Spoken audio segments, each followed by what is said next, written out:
Adam, welcome to the podcast. Thanks for having me. This is your first podcast ever.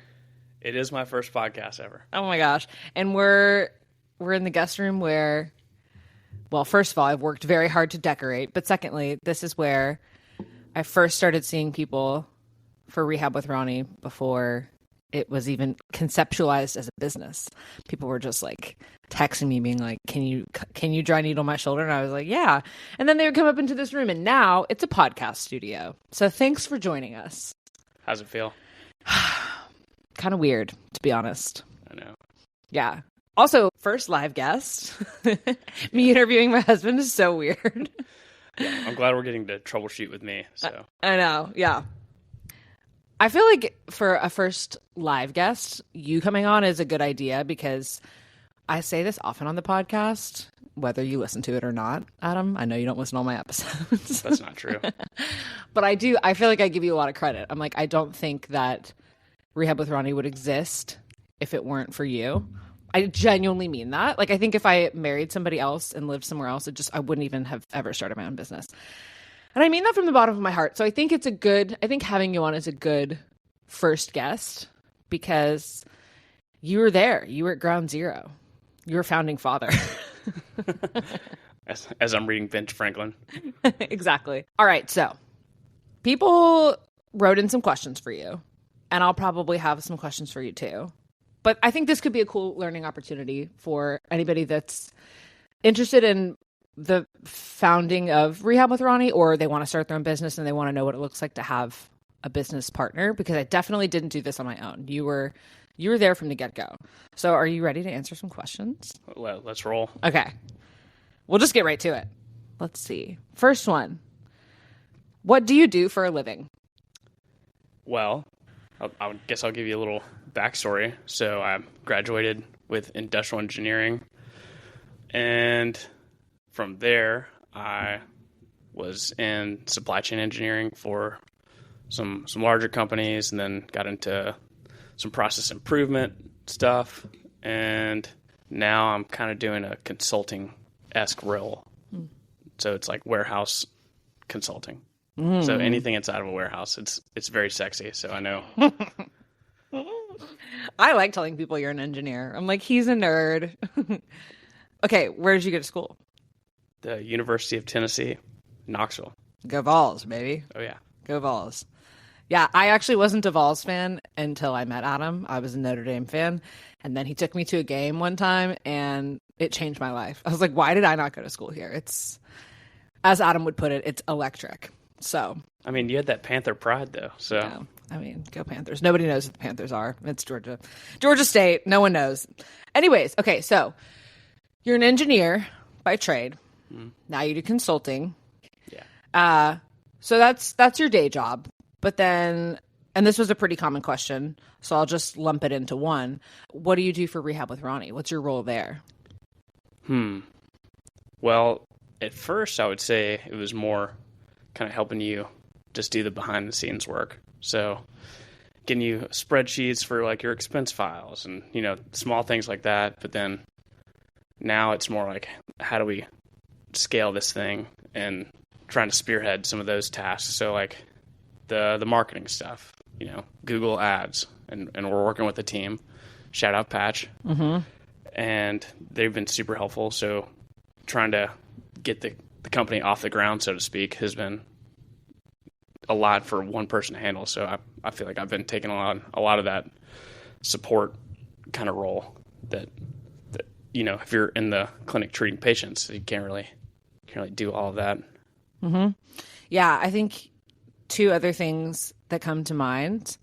One is a little more small scale, but definitely still significant, is the first patient that ever came into this guest room and paid for my services was one of your coworkers. Do you remember that? Yeah. Yeah, Joy. Yeah. Adam was like shouting my name from the rooftops, and I think you came home one day and you said, one of my coworkers wants to come see you and like pay you out of pocket. And I was like, are you kidding me? So Adam literally brought the first patient through the doors. I guess kind of forced you into entrepreneurship. You did. You were like, look, see, this can work. I already found someone for you. And then secondly, I think you might forget that you even did this, but when my social media started to gain a lot of traction, like last summer, and I was aware that I could monetize it to a certain degree, bringing on different brand partnerships, working with companies that I really believed in. That involved a lot of contract negotiation, going back and forth, figuring out what deliverables made sense for the price. And that was a lot of stuff I didn't want to do. And even just reaching out to brands in general, didn't feel like doing that on top of everything else that I was doing. And so you made a Rehab with Roni email and profile and basically acted as my agent. Do you remember that? Yeah. I was using my middle name as my last name. Yeah. So they didn't think I was your husband. It was Adam Bear at Gmail. No, at rehabwithroni.com. But it worked. I mean, you had the bandwidth to reach out to different companies and, promote me, kind of sell me. This is our page. This is a physical therapist. We think that she'd be great to work with your products, whatever. And yeah, it was pretty legit. I mean, these microphones we're talking on right now. Yes, yeah. Okay. Yes. Another shout out, I guess, to Movo. These microphones Adam secured through his, what would we call you? My social media manager? His social media managership. I just annoyed brands until they would send us stuff. Yeah.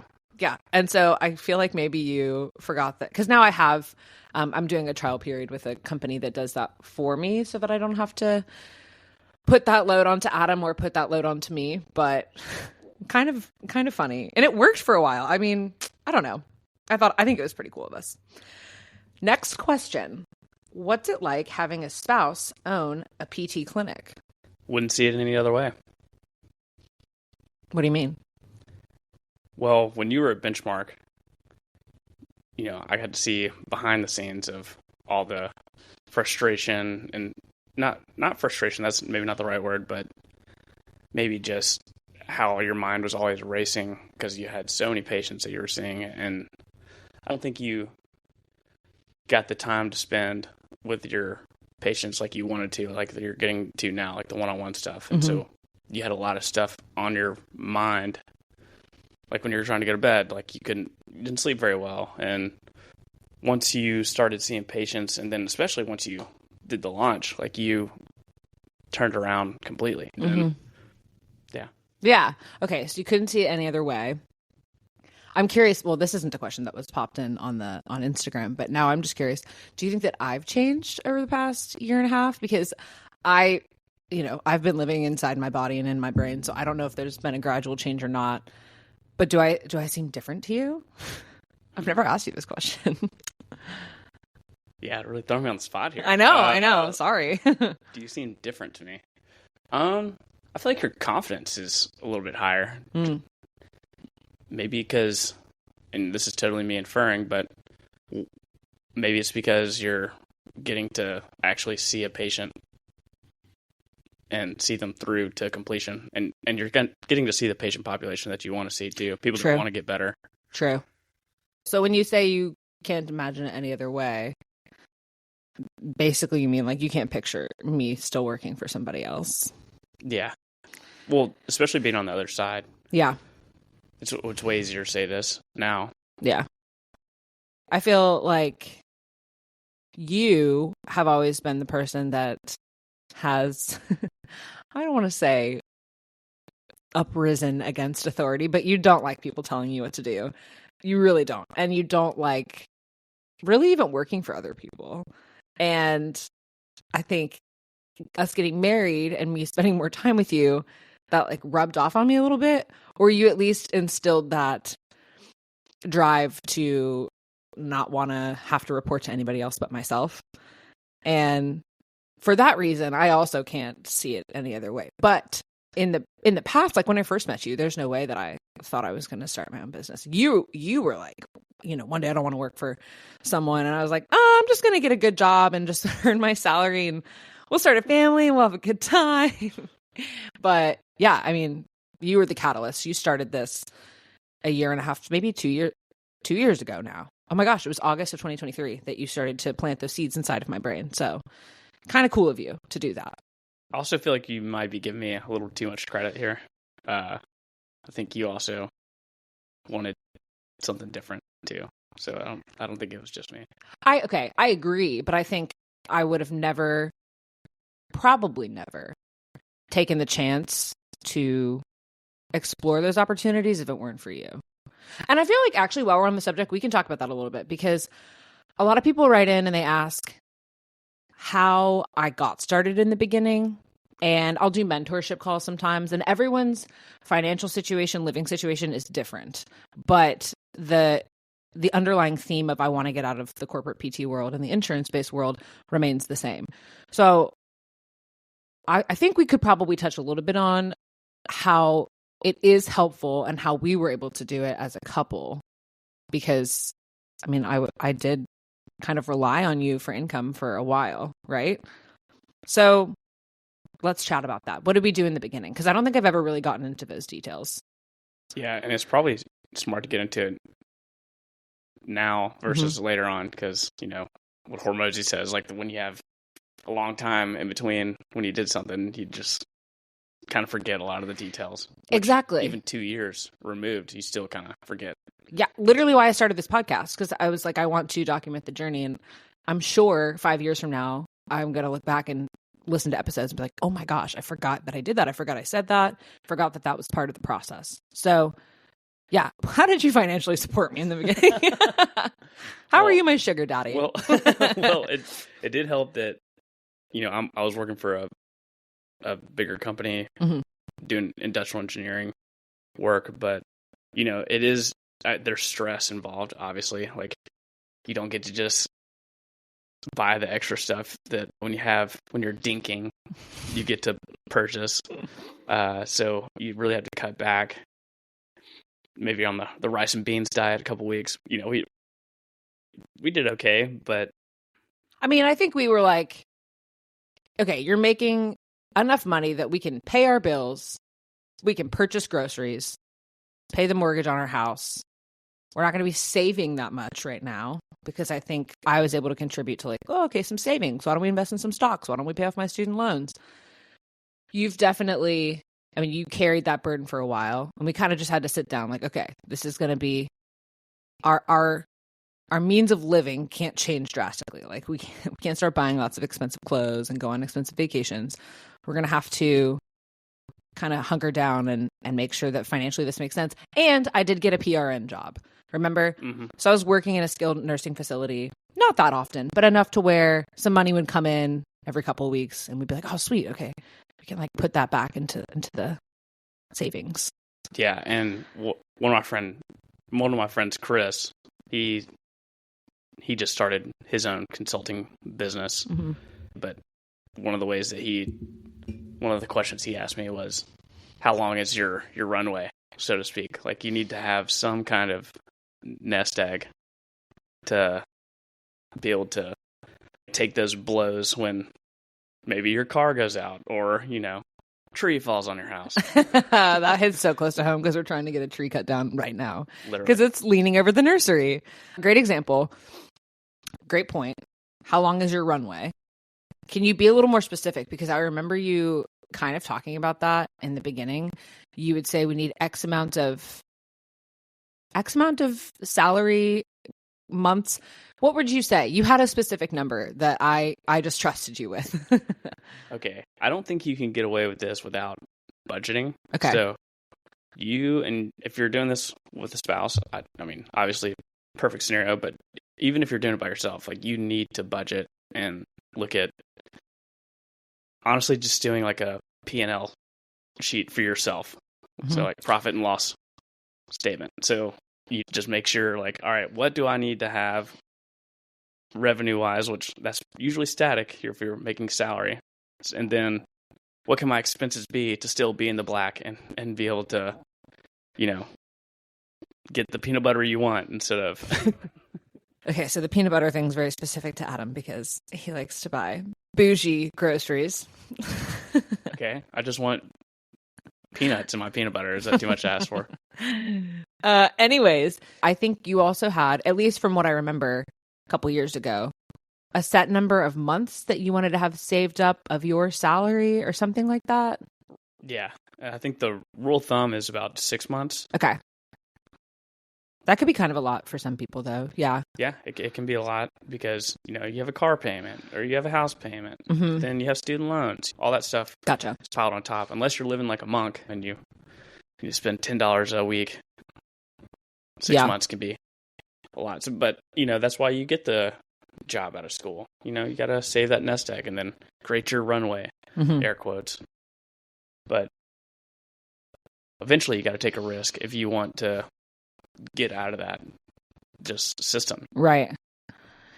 Yeah, it's hard to even picture what it would have looked like not being married and going forth with starting a business, but I do think it's still possible. I don't even know anything about taking out a small business loan.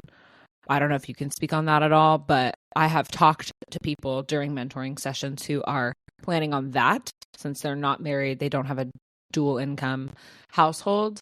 And I think that that's another thing to explore. Maybe I can have a loan expert on.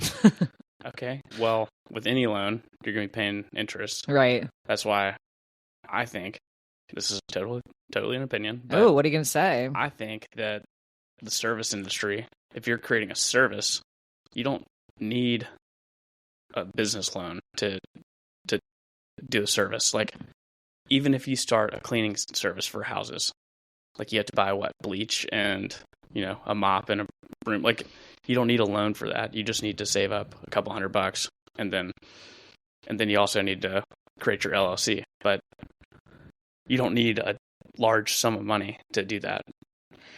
Yeah, it just depends though, because I was fortunate when I started my business. I was starting in a gym space where I didn't even have to pay a lease. I was just giving the gym owner a percentage of my visit cost. So the more people that I saw, the more that he got paid, and vice versa. So didn't have to pay a rent, didn't have to sign into a lease, didn't even have to really pay for equipment because they had a lot of the gym stuff there. I just had to bring my folding table and my consent forms and my needles and stuff like that. So that was an ideal situation. But I think also people could run into a situation where they don't have a space to go and they want to get out on their own and they need capital to even just be able to make sure that they can pay the rent for the first 6 months or whatever. So I agree with you. I think that there's lots of creative ways around it, but I do still think, depending on your financial situation, it might be a place that you find yourself in. Yes, but if you don't always have to get a loan with interest. Like you could get a business partner. Like we've seen people do that. True. You still, I'm just going to defer back to that profit and loss statement. Like you need to figure out, and your nest egg and runway, you need to figure out how much it's going to cost. Right. And do some of that inquiring in the town you live in to figure out, where can I get a space? Maybe it's for $800 a month or $1,200 a month.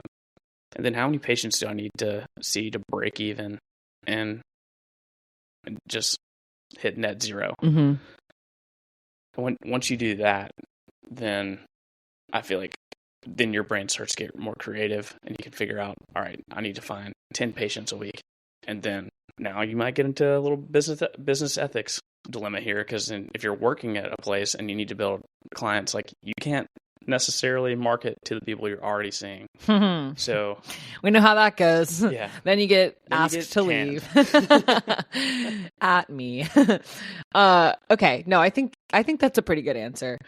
I feel like as we're having this conversation, at least I can really tell where your engineering brain comes into the process. Because I think for a lot of physical therapists or even just healthcare providers that went and sought a higher education, we just don't learn we don't even review basic math.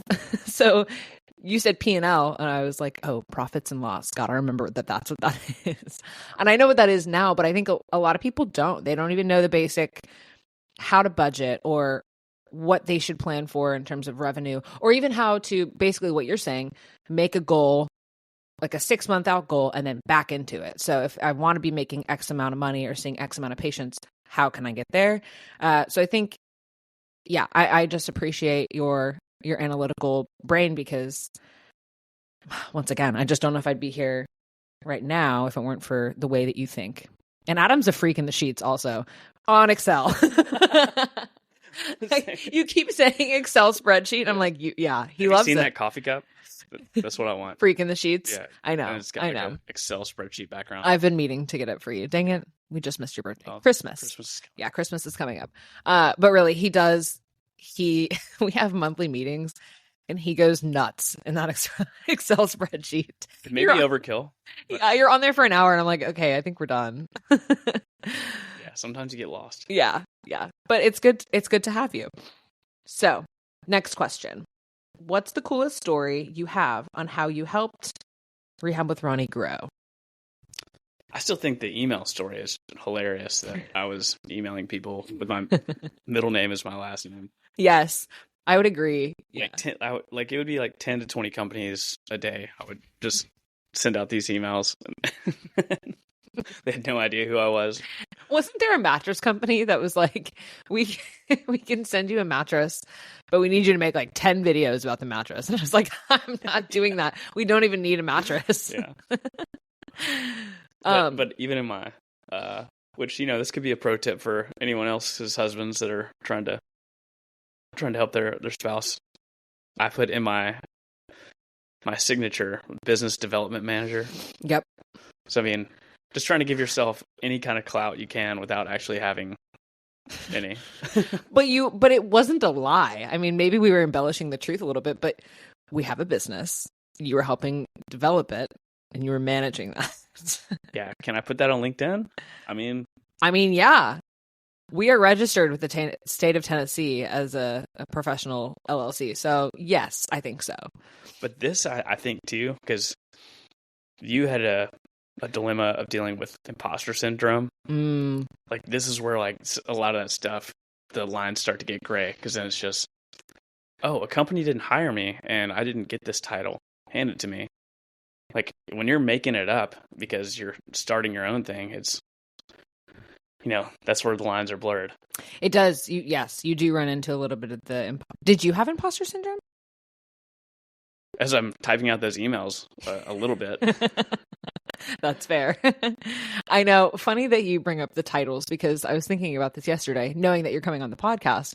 And I was like, what do I call myself? Am I owner, CEO? Am I the chief executive officer? Are you? Because then I was like, well, I think Adam's kind of the COO. You're the operations officer for sure. Well, no? you're. I would almost say you're the operations and like CEO. I'm all of it. You're both. I'm the the CMO, CFO, marketing officer. What else? Because like operations has to deal with like training people how to do the job, and then also like making sure the clinic's up and running. Like, you're doing all that stuff. Yeah, but you're doing so much on the back end with SEO optimization and helping fix the website and Google Ads and all that stuff with Patch. Maybe like CFO, like Chief Financial. You're definitely the CFO. Awesome. See, guys, we're just making this up as we go, and you can do it too. Yeah. Okay, I think that's a pretty good answer for that one. Oh, I do want to circle back really quickly. So, coolest story on how you helped Rehab with Roni grow. And I did touch on this a little bit, but I still commend you for everywhere we went. It feels like last fall, when we were doing lots of the in-person marketing events, folding out my table at the Crunch Fitness, going to the like off the sea personal training gym. Everywhere we went, you were the outgoing one that was like, hey, nice to meet you. This is my wife's company. This is what we're doing. For some reason, I was shy and I was scared to tell people, and you brought people to the table. Do you remember that? Yeah, I was just looking for anyone with a limp. Adam. Like, hey, like they look like they're in pain. Shoulder looks a little frozen, buddy. You might want to go get this checked out. Here's our card. But you just have that, like, it's atypical, I think, in someone who's an engineer by trade, but that outgoing, charismatic, upbeat. And I was just sitting by my table like, hi. And for anyone listening that is thinking about engineering, if you are a little bit social as well, I would push you in the direction of industrial engineering.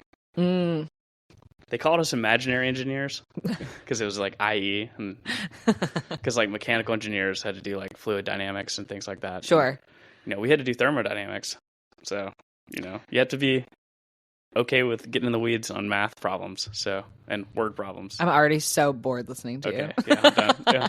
I'm just kidding. No, but I do think the industrial engineers, because there's so many different types, you guys tend to be a little more It's like business personality. inclination. Yes. Business minded. I mean, you definitely are. But cool. Thanks for bringing people to Rehab with Roni, is basically what I'm trying to say. Oh, this one's good. How did you decide what to pay yourself? Is it a percentage or a flat number? Having a hard time with my business. Oh, that's a good question. What do you mean by pay yourself? Like, how do we pay ourselves at the end of so you know how we do our monthly meetings? Mm-hmm. At the end of that month, what are we taking for ourselves versus investing back into the business versus saving, I guess? That's how I'm interpreting this question. Well, just for some more financial advice, I mean, I would say put your money where it can grow on its own, and then dump as much into the business as it takes to win. Whatever we have left at the end of the month after we've hit our profit, we put it into like a high yield savings account, and that can, grow. And then you take the money and you dump it back into the business, and you buy the things that are going to add value to the company.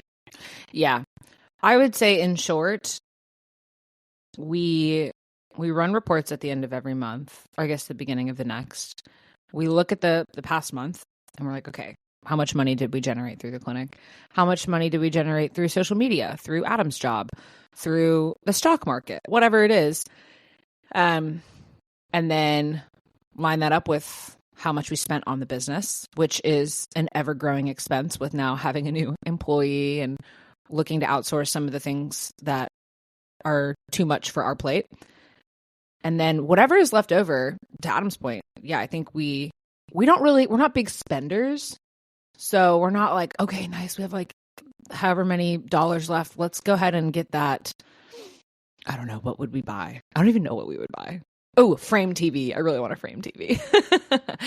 Yeah, those are so cool. But yeah, I think you said it perfectly. Like, we just try and put it wherever it could make a little bit more money. So a high yield savings account, stock market, if it's maybe going to do well, who knows? It's also a high yield savings account too. It's 100% liquid. Right. So you can pull money out with like no penalty. Yeah. Versus like if you have a bond or something like a CD, that money's not liquid. You can't take that out. Although it's growing interest, you can't pull that out and dump it into a new PT table. Like things like that. Right. I feel bad. Like, I feel like we're not maybe answering this person's question to the most to the decimal of, we invest this much, we pay ourselves this percent, blah, blah, blah. Also, I think like we're still kind of figuring it out because every month does look a little bit different as expenses for the business change, bringing on a new PT, all of the things, they're ever changing. But I think bottom line is keep your means of living relatively low. Don't be a big spender, and pay yourself whatever you need to pay yourself to pay your bills, and then try to put the rest of it away into a place that can earn as you go. I remember when one of my patients asked me how much it was to purchase a package, and he'd already been coming for a while, and I said, we get X amount for a 10 visit package or whatever it was. And he goes, oh my gosh, that's so cool. Like, what do you buy yourself when you sell one? And I was like, what do you mean? What do I buy myself? I'm not like, I sold a package, I'm going to go get myself a new pair of a Gucci bag. I don't know. You know what I mean? Yeah. Just, which, I mean, I'd say that's a great quality to have, is just to not go out and buy stuff just because you have the money to do it. Like, we could buy a frame TV, but we're not going to. It'd be silly. Until, maybe it's on sale or something. I don't know. I feel like if you just go and you compulsively buy everything that you want, like you're not going to save that money that you can reinvest into yourself and into the business. Like, use that money to buy books. I will say I compulsively buy books. Yeah, you do. But you do be buying books. But also, like, you're investing in yourself in a sense. You're not really. True. True. I think money well spent is continuing education, which in Adam's case is like a book off of Amazon every few days coming in the mail. He's choked on his coffee. I'm like, oh, another one. What did they shove in the mailbox this time? There's 3 different books.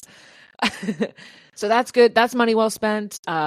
Also, I feel like investing back into the business is such a broad term. So we could probably be a little bit more specific about that.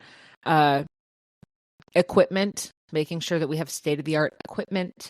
Things are up to date there. Spending money on ad spend, Google ads, Meta ads, employing, I guess, like outsourcing, sort of like we are with Patch, which we mentioned earlier, which is helping us sort of revamp website, SEO optimization. Those kinds of things are things that we've tacked on as the business has grown to make sure that it's going to continue to grow and we're not just going to be taking it day by day and not really knowing what the next day or week is going to look like. Would you agree? Yeah. You just want to invest in things that are going to add value to the clinic. Like a giant painting on the wall, may not attract new customers or make your customer experience even better. Right. But maybe fixing the hole in the ceiling, that might make people feel a little bit more comfortable. It's like you need to make a laundry list of things you could invest in and then kind of sort it out to how is it going to benefit the customer. Yep. Love it. Oh, this question, very interesting. What's it like being married to a badass? Yeah. Who wrote that? It was Aaron. I mean, it's a valid question. Like, what is that like for you? No. Yeah, I'm not going to answer that. What do you mean? That's funny though. I was really looking forward to this one. Damn it. Shout out Aaron, I love you. Okay. Let's see here. Oh, plot twist. Adam has questions for me.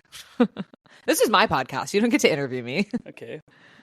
So, I'm just going to get a quick poll here for Roni. A poll? A little pulse of maybe her insights into the sports world.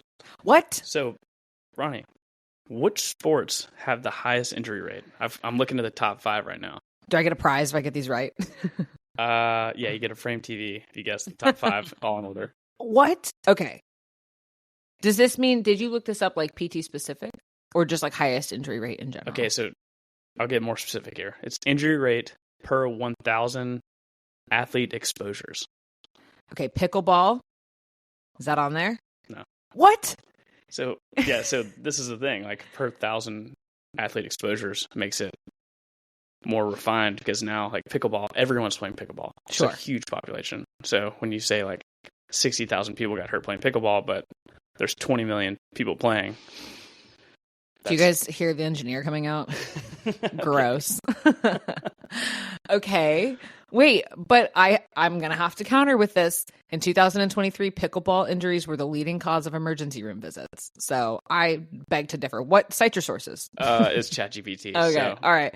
Okay. I'll just like rattle some off. Are they going to be sports that I even know? Is it going to be like curling or something?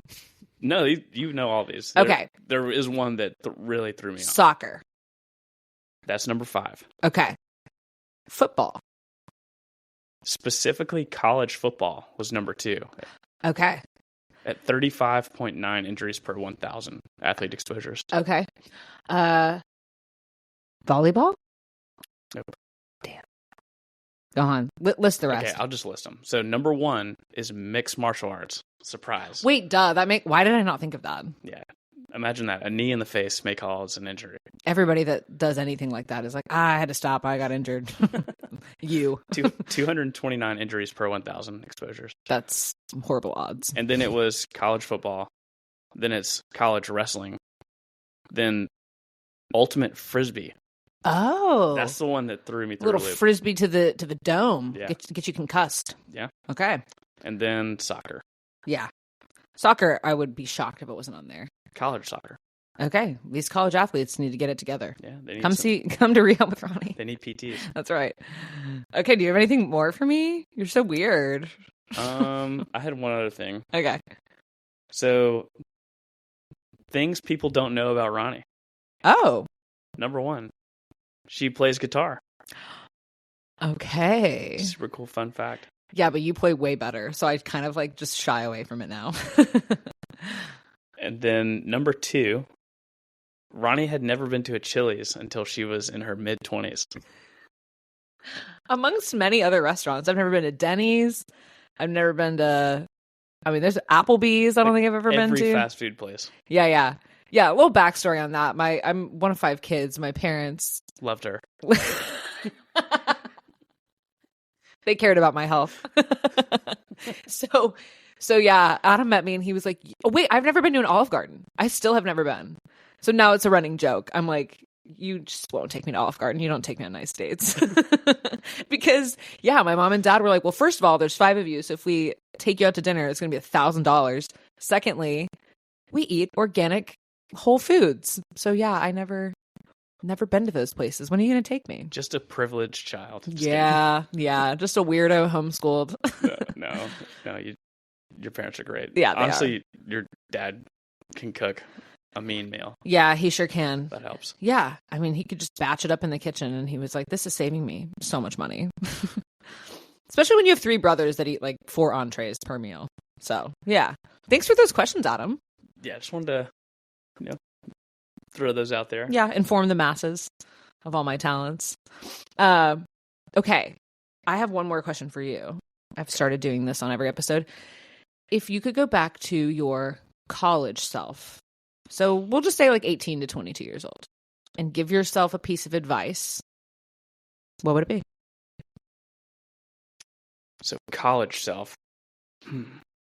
maybe don't take things too seriously, but definitely graduate. Like, you take that seriously. He did graduate, guys. Yeah. Because, yeah, you want to do your own thing and yada, yada, yada, but you have to get experience, and you have to, unfortunately, if you're doing something like engineering or physical therapy, like, you have to work for someone to learn what to do. So just make a 5-10 year plan and then just kind of let that be the framework, and then take everything else with a grain of salt. Know that it's not that deep and you'll get there. I like it. I said that was the last question, but now that I'm sitting here across from you watching you speak, I have another one. Where do you see Rehab with Roni, speaking of a 5 or 10 year plan, in, let's say, 5 years? Where do you see us? What are we doing? In 5 years' time, this would be a goal. We could be like the number 1 physical therapy clinic in Chattanooga. That would be a solid goal.